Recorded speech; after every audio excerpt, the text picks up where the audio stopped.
Guys, pernah nggak sih kalian kepikiran kalau lahan pertanian di Jawa makin sempit?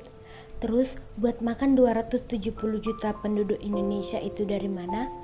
Nah, jawabannya mungkin ada di tempat yang selama ini sering kita anggap remeh. Namanya lahan rawa pasang surut. Tahu nggak, kita punya potensi yang besar pada lahan pasang surut. Menurut Haryono et al. Pada tahun 2013, luas lahan rawa pasang surut di Indonesia itu sekitar 20,12 juta hektar yang terdiri dari 2,7 juta hektar lahan potensial, 6,7 juta hektar lahan sulfat masam, 10,89 juta hektar lahan gambut, dan 0,44 juta hektar lahan salin.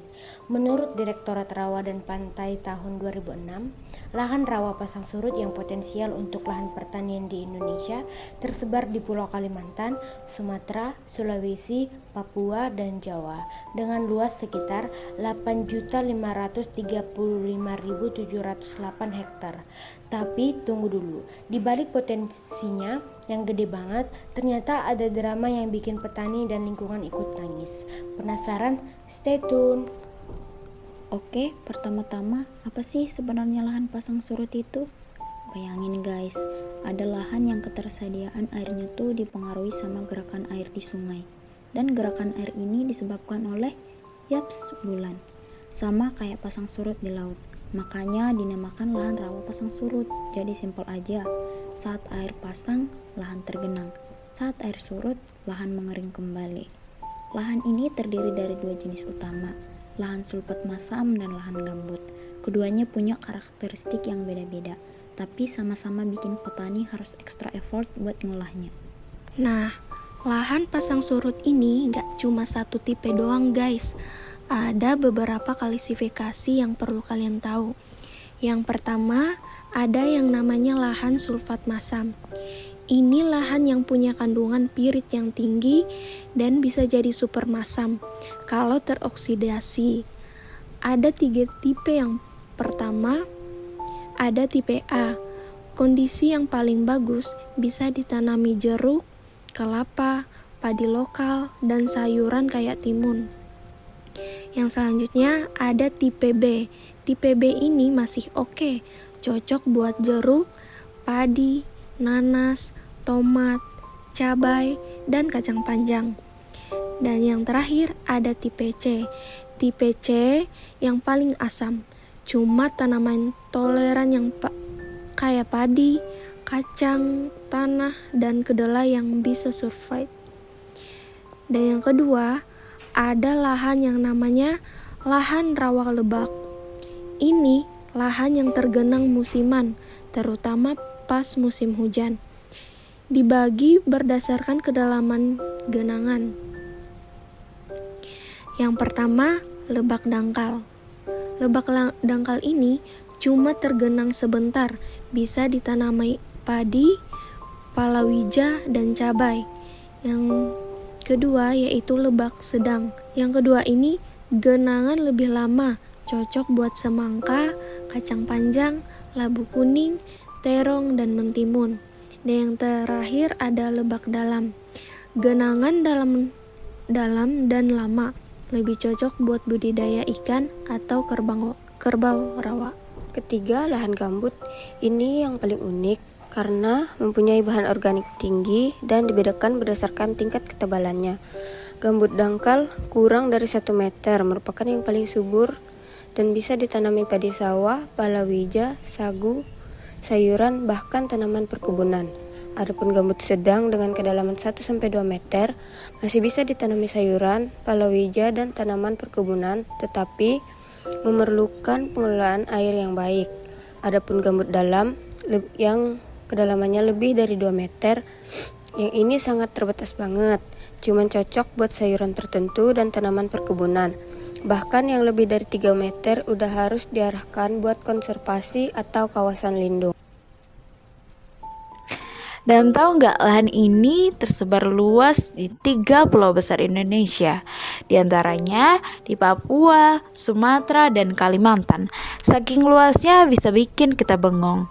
Makanya pemerintah dari dulu udah ngincer ini lahan buat jadi lumbung pangan masa depan. Sejak abad ke-19, petani mulai memanfaatkan lahan ini. Bahkan ada berbagai proyek besar yang pernah diluncurkan, mulai dari P4S tahun 1968 sampai yang paling kontroversial, yaitu mega proyek 1.000.000 hektar di Kalimantan Tengah tahun 1996. Oke guys, yang sekarang jadi pertanyaannya adalah kenapa sih kita harus ribet-ribet ngolah lahan rawa pasang surut? Oke, simple ya guys. Pulau Jawa yang selama ini jadi andalan kita cuma bisa nyuplai sekitar 60% kebutuhan pangan nasional. Sisanya ya dari luar Jawa. Masalahnya, lahan di Jawa makin sempit karena banyak yang berubah dari perumahan, pabrik, atau mal. Sementara jumlah penduduk terus bertambah. Lahan rawa pasang surut punya 7 keunggulan yang bikin dia layak jadi jagoan. Yang pertama, produktivitasnya masih rendah. Kok keunggulan? Iya, artinya masih bisa ditingkatkan. 2, lahannya masih luas banget. Yang ketiga, indeks pertanamannya masih rendah, jadi bisa ditanam lebih sering. Yang keempat, ada banyak lahan yang terdegradasi tapi masih bisa diperbaiki. Yang kelima, pola produksinya bisa melengkapi pola produksi di Jawa. Yang keenam, persaingan dengan sektor non-pertanian masih rendah. Dan 7, teknologinya sudah tersedia. Lengkap kan? Tinggal action aja. Tapi tunggu dulu guys, kalau emang segitu potensialnya, kenapa sampai sekarang belum maksimal dimanfaatin? Nah, ini dia drama yang tadi gue sebut di awal. Persoalan pertama, produktivitas masih rendah. Tanah di lahan rawa pasang surut ini unik. Ada yang super asam karena kandungan pirit tinggi. Ada yang penuh bahan organik kayak gambut. Belum lagi soal genangan air yang bikin tanaman sering terendam. Hasilnya, panen gak maksimal. Persoalan kedua, pendapatan petani rendah. Bayangin guys, udah capek-capek nanam, pas panen malah banjir produk di pasar. Harga jatuh, belum lagi biaya produksi yang mahal karena harga pupuk, pestisida, dan upah tenaga kerja yang tinggi. Aksesibilitas juga masih terbatas, jadi susah buat jual hasil panen. Dan yang ketiga, kerusakan lingkungan. Ini yang paling parah. Banyak lahan yang diterainek berlebihan biar bisa ditanami.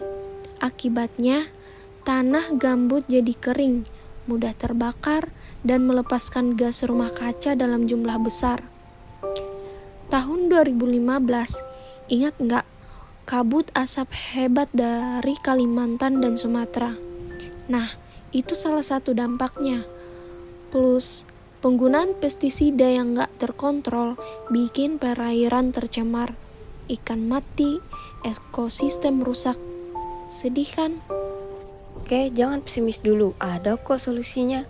Pemerintah dan para peneliti udah nyiapin strategi buat bikin lahan rawa pasang surut ini benar-benar jadi lumbung pangan masa depan. Caranya, Strategi pertama yaitu kita dapat meningkatkan produktivitas lahan.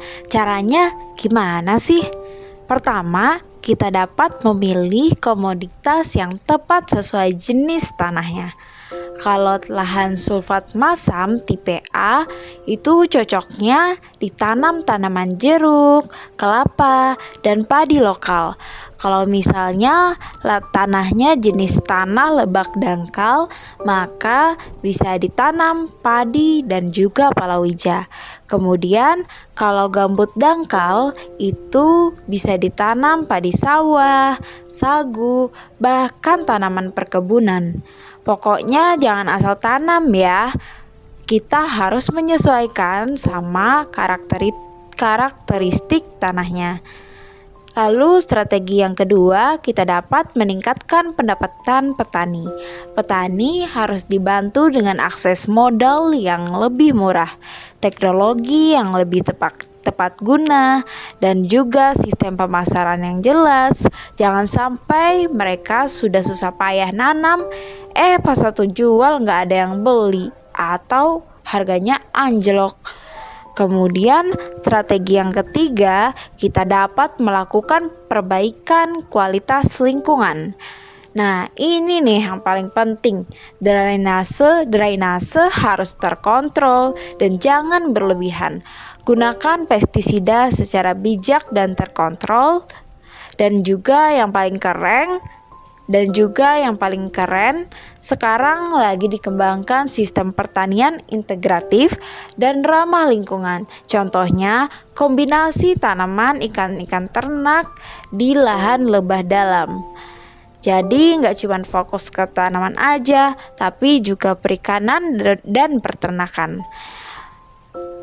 Ditambah kita juga perlu kembangkan komoditas spesifik seperti tanaman obat, tanaman untuk kosmetik, dan pestisida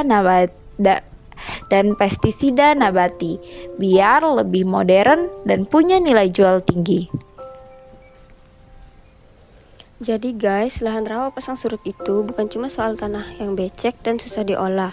Ini juga soal masa depan ketahanan pangan Indonesia. Dengan strategi yang tepat, kita dapat meningkatkan produktivitas, kesejahteraan petani, dan menjaga lingkungan. Lahan ini bisa jadi penyelamat kita.